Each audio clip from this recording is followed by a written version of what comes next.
बिस्मिल्लाहिर्रहमानिर्रहीम। कुरान मजीद की मुख्तलिफ़ ज़बानों में मुख्तलिफ़ अंदाज से मुख्तलिफ़ तफ़ासीर लिखी गई हैं, जिनमें से एक तफ़सीर शेख अबू बकर अल-जज़ायरी की ऐसरुत्तफ़ासीर भी है।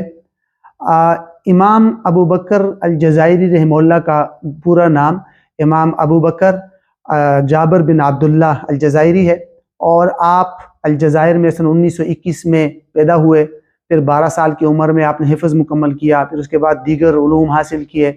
31 साल की उम्र में फ़्रांसीसी इस्तेमार की वजह से आपको मदीना हिजरत करनी पड़ी और फिर आपने अपनी बाकी ज़िंदगी मदीने के अंदर ही गुजारी और मदीने में आप जामिया इस्लामिया के अंदर एक लंबे अरसे तक आपने इल्मी खिदमत सरअंजाम दी और इसी दौरान आप राब्ता अल आलम अल इस्लामी के मुशीर और मुआविन भी रहे और आपने तकरीबन 80 किताबें तसनीफ़ की है, जिनमें बहुत मशहूर आपकी जो किताब है वो ऐसरुत्तफ़ासीर है।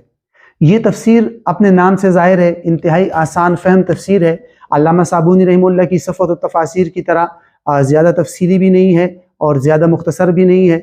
5 जिल्दों में है, तकरीबन हर जिल्द इसकी 600 सफ़हात पर मुश्तमिल है और इंतहाई आसान फ़हम ज़ुबान में लिखी गई है और जो भी अरबी ज़बान से वाक़फ़ियत रखता हो वो इस तफसीर का मुताला करेगा तो वो इससे इस्तिफ़ादा कर सकता है। इस किताब का उसलूब निहायत उम्दा है कि मुसन्निफ़ ने मुख्तलिफ़ आयात को छोटे छोटे हिस्सों में और क़ितों में तक़सीम किया है, 2-2 आयात, 3-3 आयात, 4-4 आयात टुकड़ों में, और फिर हर उस क़ितए या टुकड़े के ज़ेल में मुसन्निफ़ ने 3 उन्वानात कायम किए हैं।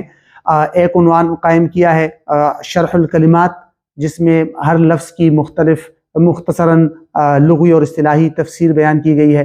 फिर उसके बाद अल-मानल इजमाली या मानल आया के उन्वान से उसकी तफसीर बयान की गई है, इजमाली तफसीर।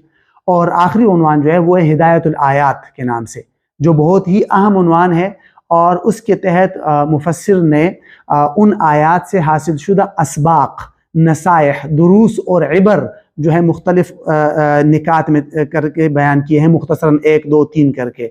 ये बहुत ही अहम काम है जो आपको अत-तफ़सीरुल मुनीर अल्लामा वहाब ज़ुहैली की उसके अंदर फ़िक़्हुल हयात के उन्वान से मिलता है।